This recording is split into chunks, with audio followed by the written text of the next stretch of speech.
सभी दर्शकों को नमस्कार।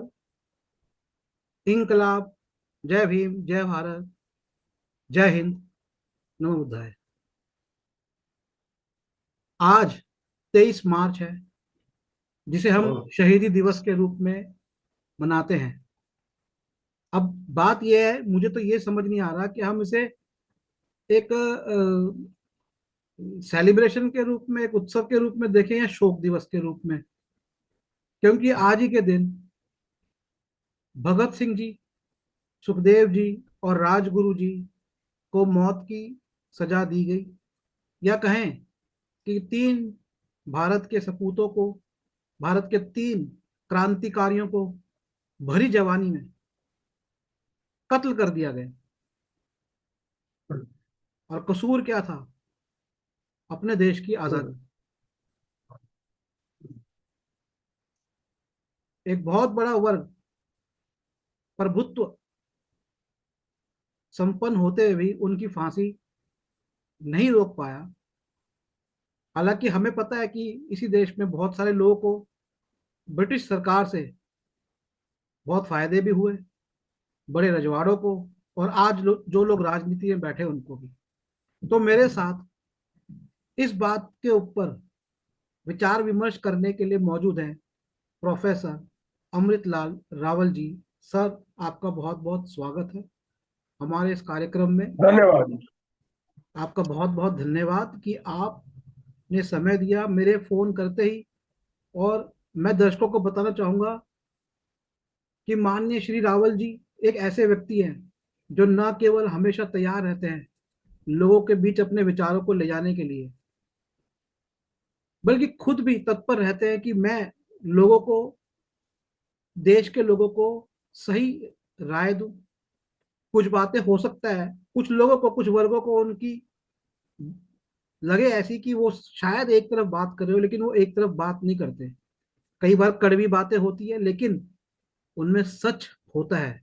और इसलिए रावल जी हमेशा सच बोलते हैं। और यही कारण है कि उन्होंने जो अपने पुस्तकें प्रकाशित करी, उसमें उन्होंने कांग्रेस की भी पुस्तकें करी, आरएसएस की पुस्तकें भी करी, डॉक्टर अंबेडकर जी की पुस्तकें भी करी, स्वतंत्रता संग्राम पर और भगत सिंह जी पर भी, कम्युनिस्ट विचारधारा पर भी, हर विचारधारा को वे लोगों तक लेकर गए।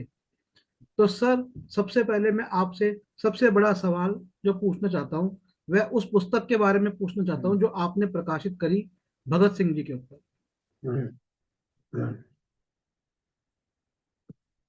धन्यवाद निखिल जी। आपके चैनल में बुलाने के लिए मुझे बहुत अच्छा लगता है आपके चैनल पर बात करते हुए। तो उस किताब के बारे में आप पूछ रहे हैं, तो वो किताब मैंने नेशनल आर्काइव्स ऑफ इंडिया जो जनपद के ऊपर है, वहां से मैंने खुद जो है ना टाइप की थी अपने लैपटॉप में, और उनकी परमिशन लेके मैंने छापी थी। नेशनल आर्काइव्स की परमिशन लेके मैंने छापी थी, क्योंकि उसके ऊपर जो है ना कॉपीराइट उन्हीं का है। तो मैंने उसको छापा, क्योंकि वो एक ऐसी किताब है जो ब्रिटिश राज ने बैन कर दी थी। तो it was band patriotic literature. तो इसलिए मुझे वो किताब बहुत अच्छी लगी। मैंने उसको सारा टाइप किया वहां पर बैठ के।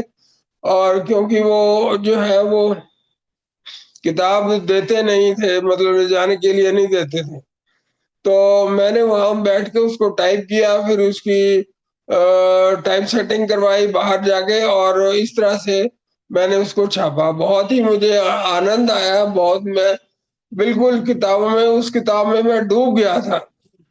बल्कि सारी किताबों में मैं डूब के ही काम मैंने किया है, तभी मुझे बहुत आनंद आता था।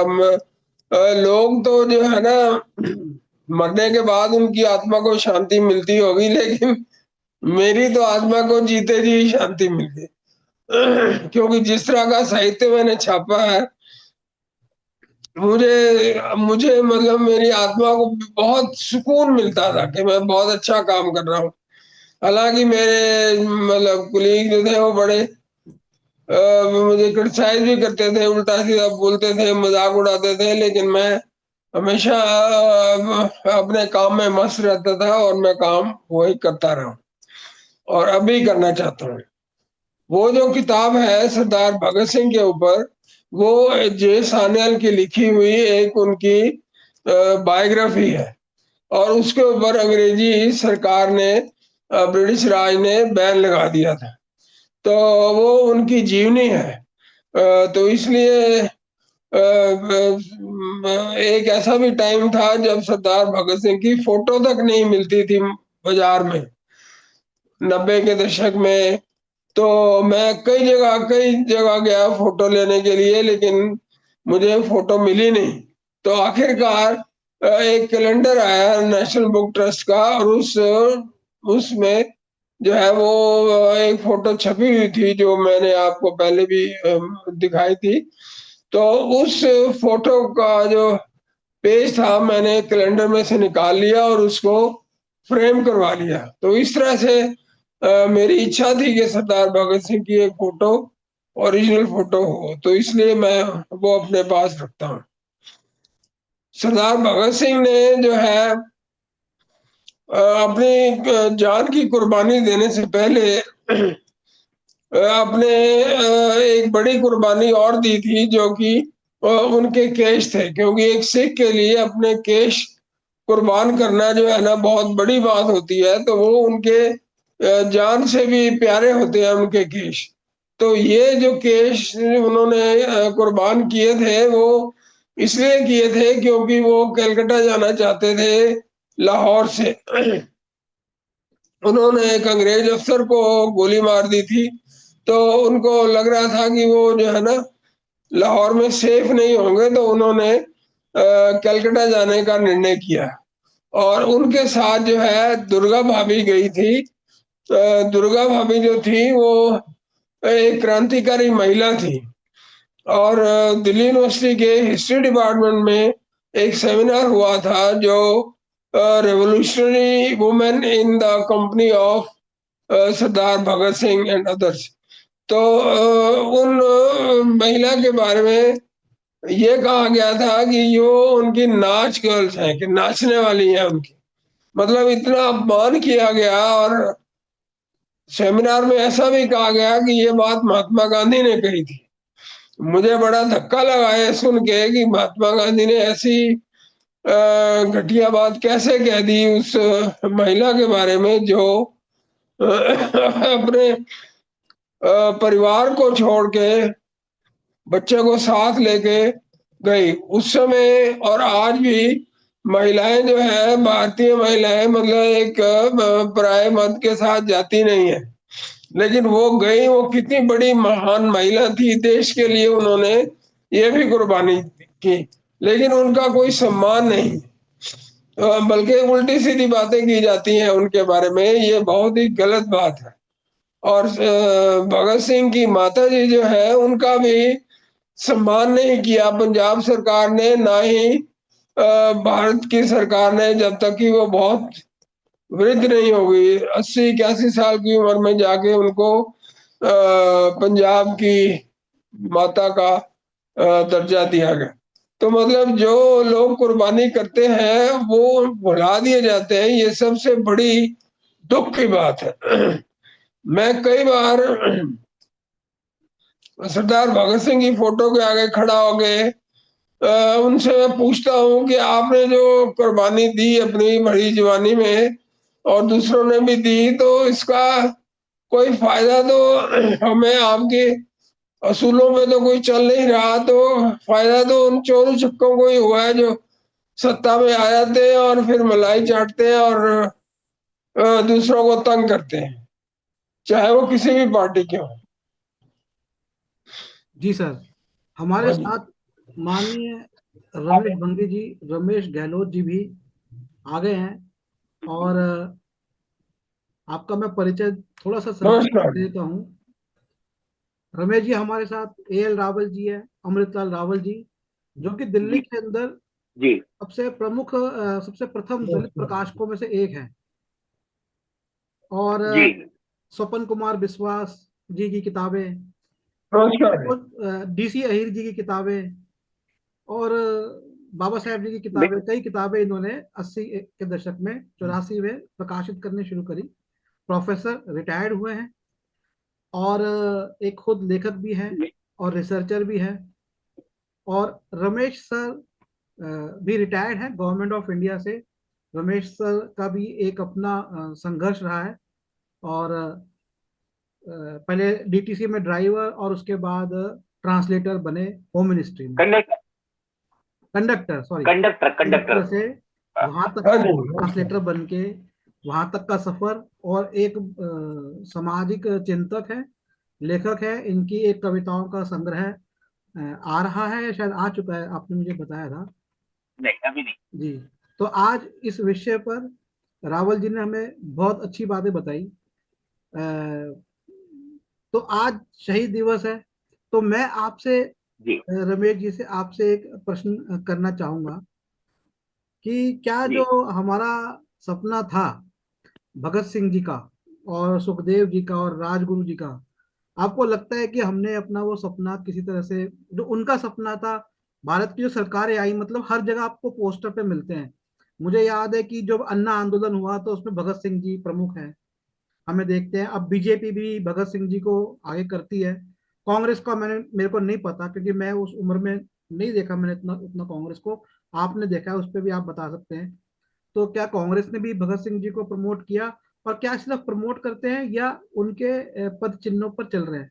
ये छोटा वार्ता है, आधे घंटे की वार्ता है, इसलिए हम हर बात संक्षिप्त में करेंगे, ताकि ज्यादा से ज्यादा बातें हम, जानकारी लोगों तक पहुंचा पाए। हाँ, देख, मैं जहां तक सरकार की बातें हैं, सरकार कभी भी प्रमोट नहीं कर किया, कभी प्रमोट नहीं किया। पुरानी सरकार जब रमेश जी बोल रहे हैं ना, तो सर ने कभी आप नहीं। जो जो जो चुप रहे, जैसे मैं हो गया, सर आप हो गए, रावल जी, हम लोग म्यूट कर देंगे, और जब हमारी बारी आएगी तो हम बोलेंगे, अनम्यूट करेंगे तो हम। जी सर, आप बोलिए सर। ठीक है जी।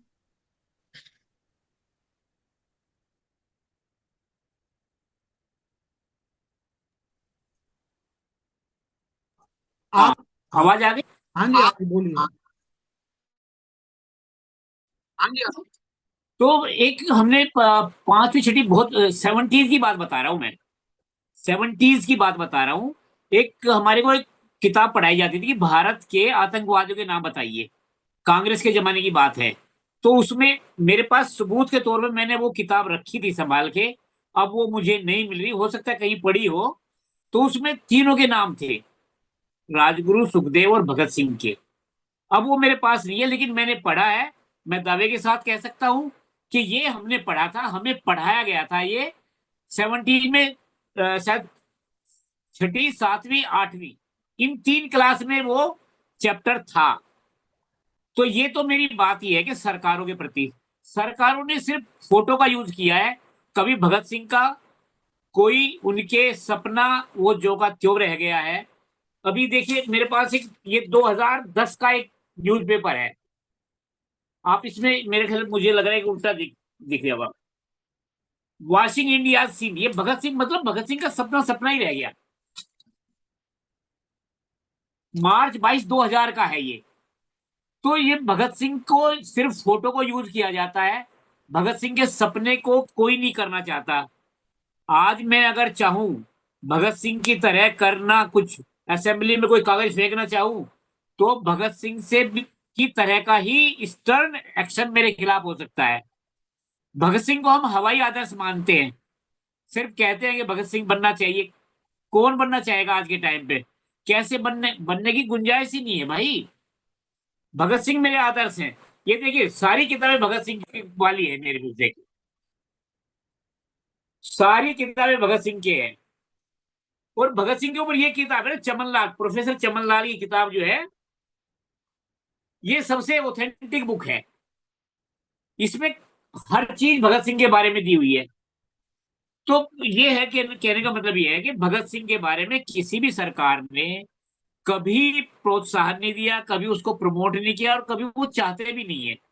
क्योंकि भगत सिंह का जो फिलॉसफी है वो जाती है किसके लिए, क्या कहते हैं उसे, उग्रवाद, जो आजकल की भाषा में कहेंगे। लेकिन उसे प्रमोट नहीं किया जाता, हम लोग भी जो मानने वाले हैं उसे भी हम दबे छुपे उसको आदर्श मानते हैं, लेकिन खुल के हम उस पे नहीं चल नहीं सकते हम। बड़ा मैं डर में गुजरता है हमारा दिन भी। भगत सिंह को खुल के हम नहीं अपना सकते। रावल जी, जी। मैं रावल जी आपसे पूछना चाहूंगा एक बात, कि क्या आप जो भगत सिंह जी का जो हिंसक आंदोलन था उससे आप सहमत हैं? हम बात करेंगे, हम ऐसा बात नहीं, करेंगे, हिंसक आंदोलन था, क्या शर्म की बात है? आप सहमत हैं? ऐसा है कि भगत सिंह का जो बम फेंकना था वो एक नॉन वायलेंट बम था। उस बम में कोई छर्रे वगैरह नहीं थे। अगर वो चाहते, अगर वो मारना चाहते लोगों को, तो उन बम में जो है ना, छर्रे डाल के और बम फेंक सकते थे, कई लोगों को मार सकते थे।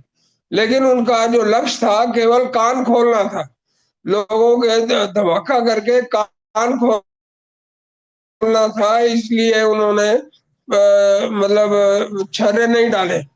तो इसलिए वो मतलब वो स्मोक बम था, सिर्फ एक आवाज पैदा करने वाला बम था। तो वो एक मतलब नॉन वायलेंट ही रहना चाहते थे।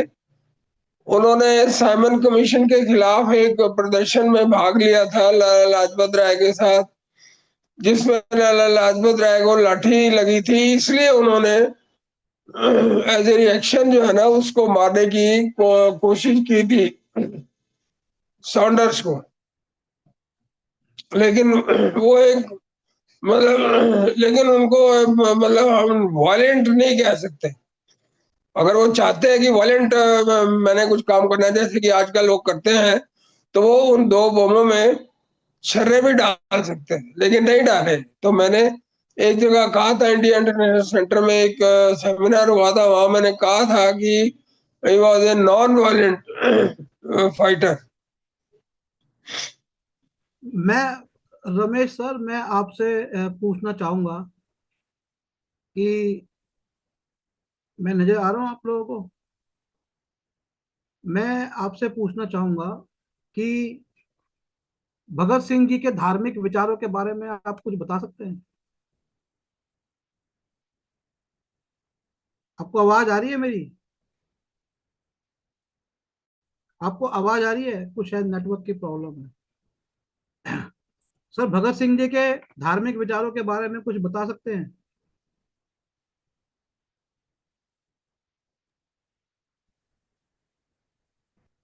आप मुझसे पूछ रहे हैं? मैं आप बता दीजिए। शायद सर को तो आवाज जान आपको आ रही है सर? रमेश सर, सर आपको आवाज आ रही है? आपकी आवाज नहीं आ रही शायद, एक मिनट। आप अनम्यूट कर दीजिए, आपका म्यूट है इसलिए। हाँ जी। हाँ, आ गई आवाज। हाँ, कुछ उनके धार्मिक विचारों के हाँ, बारे में आप बता दीजिए पहले, फिर मैं रावल सर से जानूंगा। देखिए, भगत सिंह के धार्मिक विचार तो वो कम्युनिज्म विचारधारा के व्यक्ति थे। उन्होंने जेल में भी जब उनको फांसी होनी थी तब भी वो दास कैपिटल पढ़ रहे थे। धार्मिक विचारों के नहीं थे, कम्युनिज्म विचारों के थे। नहीं नहीं सर, कम्युनिज्म तो ठीक है, कम्युनिज्म तो एक पॉलिटिकल विचारधारा है, क्योंकि मैंने खुद जब ट्रांसलेट किया है कार्ल मार्क्स को, तो मैंने देखा है वो कई जगह पे क्रिश्चियनिटी और ईसाइयत की बात करते हैं। तो मैंने तो ये पाया कि ऐसा नहीं कि कम्युनिस्ट बिल्कुल कोई ईश्वर को बिल्कुल उन्होंने नकार दिया। लेकिन भगत सिंह जी का अपना क्या था, मतलब क्योंकि उन्होंने कुछ लिखा भी है, मैंने सुना है इस बारे में, कुछ बोला।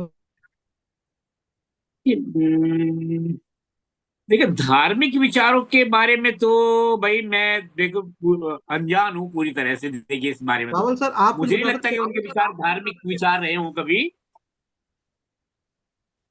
ऐसा नहीं कि धर्म के बारे में तो जी सर। धार्मिक विचारों के बारे में वो जब उनको फांसी पर लटकाया जाने लगा, तो उससे पहले उनके एक जानकार थे, शायद रिश्तेदार थे, उन्होंने कहा कि अब आखिरी समय तो वाहिगुरु का नाम ले लो, भगवान का नाम ले लो। लेकिन उन्होंने कहा कि मैं विश्वास नहीं करता किसी भी ऊपरी ताकत में, भगवान में या वाहिगुरु में।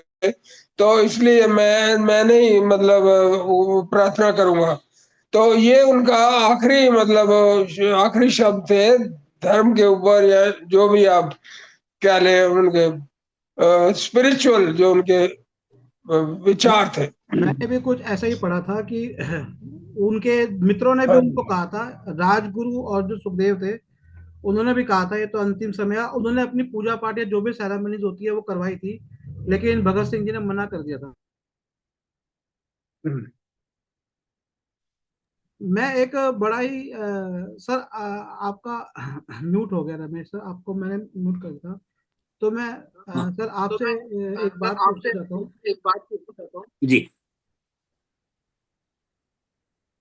कि कि हम हमेशा बात करते हैं भगत हम सिंह हमेशा की, लेकिन बात और करते हैं दो भगत लोग सिंह भी हैं। की, और दो लोग भी हैं। सुखदेव जी और राजगुरु जी। सुखदेव जी और राजगुरु जी। आप कुछ उनके बारे में बता आप सकते हैं कुछ उनके दर्शकों को? बारे में बता सकते हैं दर्शकों को? कुछ जानकारी है तो आपको? कुछ जानकारी है तो आप देखिए, जानकारी जानकारी देखिए, किताबें तो है, जानकारी में बहुत कम जानकारी है, लेकिन भगत सिंह के बारे में यही जानकारी है कि जैसे उन्होंने एक किताब लिखी थी, नहीं, वो एक सुखदेव जी छोटी और सी राजगुरु किताब जी के थी। बारे सुखदेव में। जी और राजगुरु जी के बारे में। सुखदेव राजगुरु जी के बारे में दोस्त, या रावल सर आप कुछ असल बता में सकते हैं? तीनों के नहीं, हाँ हाँ नहीं, उनके बारे में जानकारी नहीं है। असल में तीनों में जो है ना, तीनों में से ज्यादा जानकारी भगत सिंह के ज्यादा नाम लिया जाता है। उनको सपोर्टिंग के लिए नाम लेते हैं हम लोग। उनके कोई बारे में बात नहीं, मुझे शायद कम रावल सर जानकारी है। बता मैंने सकते हैं कुछ जानकारी, क्योंकि वाकई में हाँ, असल में ध्यान पूरा फोकस भगत सिंह जी पे होता है, लेकिन दो और भी यस, लोग थे। सर रावल सर आप कुछ बता पाएंगे? रावल सर आप कुछ बता पाएंगे? हाँ जी। अच्छा जी, कि वो जो थे मतलब धार्मिक प्रवृत्ति के इसलिए नहीं थे क्योंकि वो समय ही ऐसा था, जो कम्युनिस्ट रेवोल्यूशन थी, बोल्शेविक रेवोल्यूशन रशिया में हुई थी उस समय 1917 में। तो वो उस वो दौर ही ऐसा था। रविंद्रनाथ टैगोर ने भी ये कहा था कि नेशनलिज्म इज ए वायरस, कि राष्ट्रवाद जो है वो एक बीमारी है। इसीलिए जो बंगाल के अंदर ज्यादातर जो चिंतक हैं वो मतलब वो राष्ट्रवादी नहीं थे, वो इंटरनेशनलिज्म के थे। और इन्होंने सर ये थर्ड राजगुरु, कॉमेंटन में जाके हाँ जी बोलिए सर बोलिए। मतलब वो राष्ट्रवादी मतलब वो अंतरराष्ट्रवादी थे। थर्ड कॉमेंटन जब हुआ था तो भारत के जो कम्युनिस्ट थे वो वहां गए थे और उन्होंने कहा था कि जब भारत आजाद हो जाएगा तो हम ऐसे नियम बनाएंगे, ऐसे कानून बनाएंगे जिससे कि सोवियत यूनियन को फायदा हो। मतलब वो उन्होंने पहले ही तय कर लिया था कि जो भारत के लोग हैं वो गुलाम होने के लिए पैदा होते हैं और गुलामी में ही मर जाते हैं। और ये बात सच भी थी, 800 साल 900 साल से गुलामी चल रहे थे। तो अब भी वो यही सोचते थे कि भारतीय तो कभी भी आजाद नहीं होंगे, तो हम केवल अपने मालिकों को बदलना है, हम सोवियत रशिया को अपना मालिक बना लेंगे। सर तो इसलिए सर वो जो है ना बहुत ही सुखदेव और ज्यादा। राजगुरु जी का कुछ बैकग्राउंड आपको पता है कुछ? सुखदेव जी जो थे वो तो थे धार्मिक विचारों के, वो तो थे। लेकिन वो ऐसा है कि वो माहौल ही ऐसा था कि जो आदमी धर्म की बात करता था तो उसको बैकवर्ड मतलब समझा जाता था। हालांकि चंद्रशेखर आजाद जो है वो तो जनेऊ पहनते थे और वो ब्राह्मण भी थे, वो शायद पूजा पाठ भी करते थे। लेकिन सरदार भगत सिंह तो बिल्कुल नहीं करते थे। वो कहते थे कि मैं तो इंसानियत में विश्वास रखता हूँ और मुझे इन चीजों में विश्वास नहीं है। क्या भगत सिंह जी को, राजगुरु या सुखदेव जी को हम सिर्फ ये मान सकते हैं कि वो सिर्फ जवानी में बहकर उन्होंने जो काम किए? क्या उनका बौद्धिक जो विकास था वो, मैं मतलब मैं उनकी फीलिंग समझ सकता हूँ, लेकिन जो आज के युवा है ना, वो जो ऐसे यूं बस फोन के आगे बैठे हैं और फिल्मी हीरो को देखते हैं, तो क्या वो युवा ऐसा सोचेगा कि अरे वो लोग सिर्फ बह गए, उस समय सिर्फ एक माहौल था और माहौल में बह गए? क्या वो लोग ऐसे थे कि वो लोग सिर्फ बह गए, या उनका पूरा बौद्धिक वर्क था या नहीं था? नहीं नहीं, वो ऐसे वो बह नहीं गए, उनकी बड़ी सोची समझी डेडिकेशन थी वो। ऐसा नहीं है कि जो कोई हवा आई और वो बह गए। वो बहुत पढ़े लिखे विज्ञानी लोग थे, और जो ज्ञानी लोग हैं वो ऐसे नहीं बह जाते। और वो दूसरे भी जो थे, वो चाहे वो कितने भी पढ़े लिखे थे, लेकिन उनमें देशभक्ति का जज्बा था, देश को आजाद कराने की इच्छा थी, और उसके लिए उन्होंने अपनी जान भी कुर्बान कर दी, जो कि छोटी मोटी बात नहीं है। लेकिन मुझे जो जो मुझे धक्का लगा उस सेमिनार में भाग लेके, ये कहा गया कि वो जो क्रांतिकारी महिलाएं थी जो सरदार भगत सिंह के साथ थी और दूसरे क्रांतिकारियों के साथ थी, वो उनकी नाच गर्ल थी। मतलब इतना बड़ा अपमान। और महात्मा गांधी का नाम लेके कहा गया दिल्ली यूनिवर्सिटी के हिस्ट्री डिपार्टमेंट में। मेरा मतलब इंटरेस्ट रहता है इंटेलेक्चुअल एक्टिविटीज में, इसीलिए मैं जाता रहता हूँ सुनने के लिए, चाहे जी मेरा वो जी जी। मैं सब्जेक्ट हो या ना हो। मैं लेकिन रमेश हिस्ट्री सर का आपसे पूछूंगा, आप इसको अनम्यूट कर बहुत। दीजिए। जी, मैं आपसे दो बातें पूछूंगा। एक ये कि जी आपने दलित वर्गों को भी करीब से देखा है, तो जो कम्युनिस्ट पार्टी रही, उन वो लोग कैसे लेकर चले दलितों को, जो लोग आज भगत सिंह जी की कम्युनिस्ट लोग लगाते हैं। दूसरा ये कि आम आदमी पार्टी ने भगत सिंह जी की फोटो लगाई। तो कम्युनिस्ट पार्टी के उदय स्वामी विवेकानंद जी के दशक में आज से लेकर अभी तक जो केजरीवाल जी ने लगाया, तो केजरीवाल जी को आप कैसे देखते हैं, उनको कैसे करें?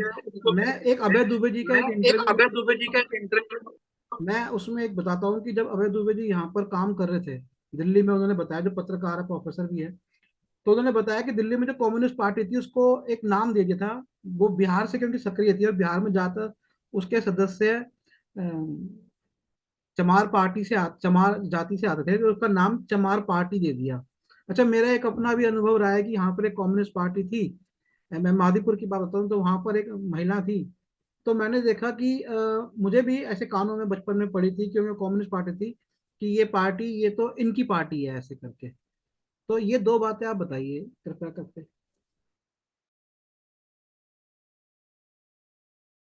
हम्म देखिए, जहां तक ये केजरीवाल जी का सवाल है ना, मैंने अभी थोड़ी देर पहले जैसे हम बात कर रहे थे कि सभी लोग सिर्फ फोटो का यूज करते हैं, विचारधारा से उन्हें कोई लेना देना नहीं है, क्योंकि सर, सेंटिमेंट आपको जुड़े हुए आपको हैं नहीं हमारे। लगता कि केजरीवाल जी ने कहीं ये पढ़ा होगा कि भगत सिंह जी ने कहा दारू सस्ती कर दो, और लाइन में लगा दो युवाओं को दारू की?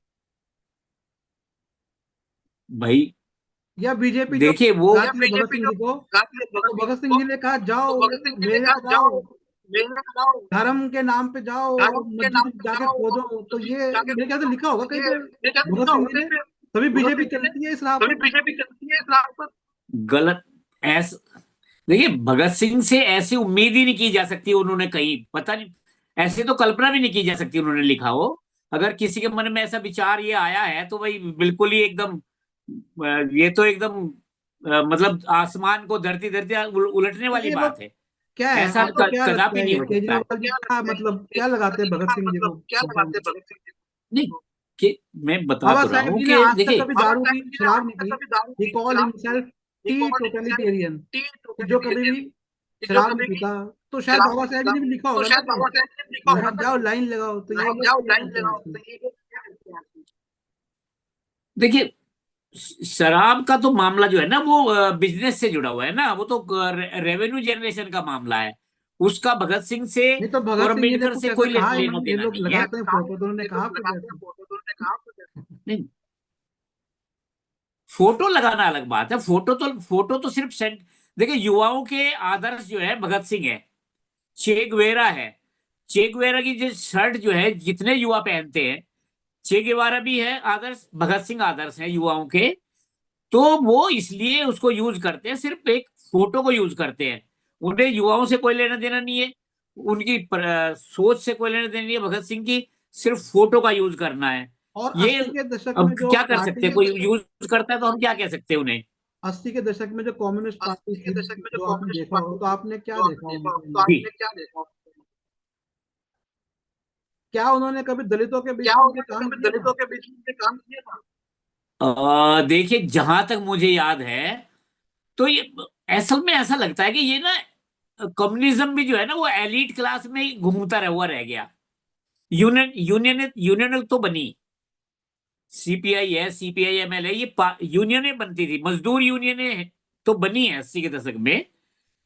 लेकिन वो जमीनी स्तर पे हमारे उत्तर भारत, इधर तो उत्तर भारत में तो मैंने काम करते हुए कभी देखा नहीं कि उन्होंने समाज में काम किया हो।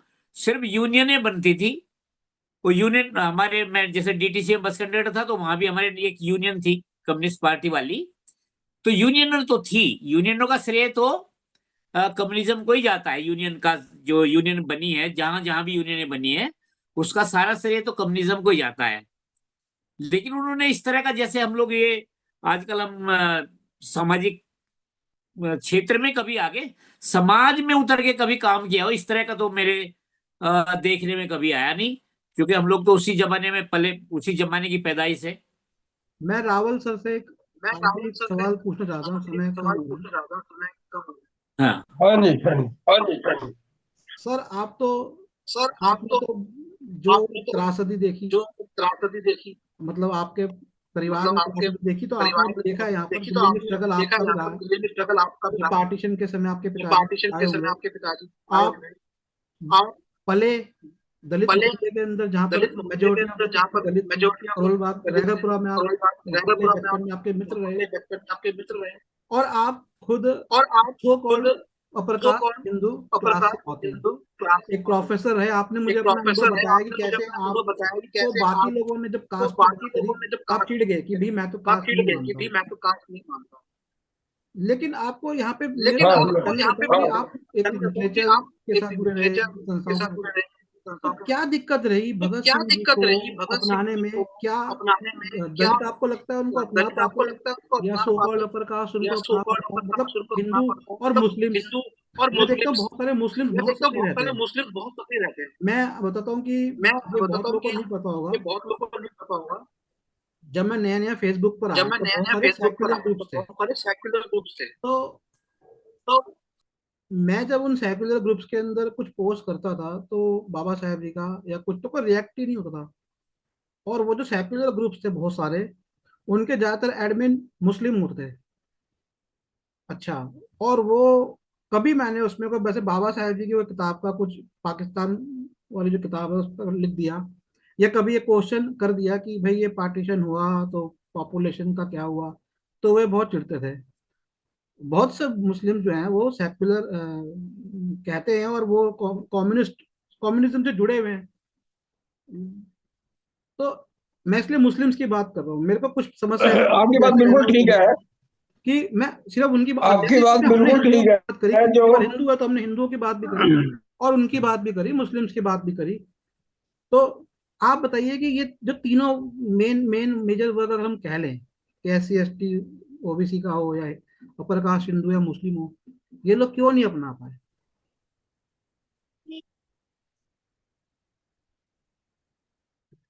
मुस्लिम थे, अपने आप को सेकुलर कहते थे। उनके सेकुलरिज्म का जो मतलब है वो यही है कि आप हमें जो है ना कम्युनल ना कहिए। सरदार आप अगर सर सैयद अहमद खां की पढ़े कोई, तो वो भी यही कहते थे कि हम तो सेकुलर हैं, जबकि सर सैयद अहमद खां ही फाउंडर था इस कम्युनल मूवमेंट का।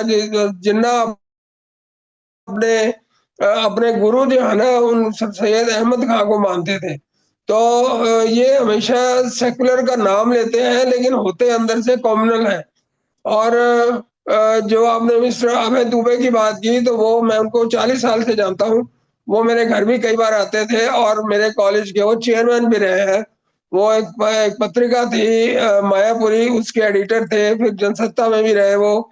और काफी उन्होंने जर्नलिज्म का अनुभव है उनको। और मेरे एक कुलीग थे वो उनके अच्छे दोस्त भी थे। तो मैं उनको काफी अच्छी तरह से जानता हूँ, और वो भी कम्युनिस्ट थे। वो इंडियन पीपल्स फ्रंट जो बिहार में है उससे जुड़े हुए थे। उन्होंने मुझे भी जोड़ने की कोशिश की, लेकिन मैं समझ गया कि ये जो कम्युनिस्ट है ये ऐसे ही धोखेबाज है ज्यादातर। तो मैं इनसे दूर ही रहता हूँ ज्यादातर, जो कम्युनिस्ट लोग हैं।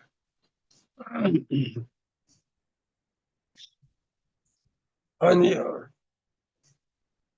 है। लेकिन उनकी विचारधारा ही अलग है। खैर कोई बात नहीं। मैं हम इस बात पे बहुत आगे, समय कम है तो आगे बात करेंगे। आप लोग हमारी वेबसाइट पे जा सकते हैं, nspmart.com पर जाकर पुस्तकें ऑर्डर कर सकते हैं, मुझे फोन कर सकते हैं अच्छा। 275333051 पर। सर आपका और रमेश सर आपका आने के लिए बहुत धन्यवाद, बहुत बहुत धन्यवाद कि इतने कम शॉर्ट नोटिस पे आप आए। और मैं चाहूंगा कि आप लोग और हम तीनों लोग और भी आगे मिले। मैं कोशिश करूंगा कि इसको लंबा मीटिंग करने के लिए, क्योंकि ये हाँ पेड जी। वर्जन है, तो कोशिश करूंगा कि इसे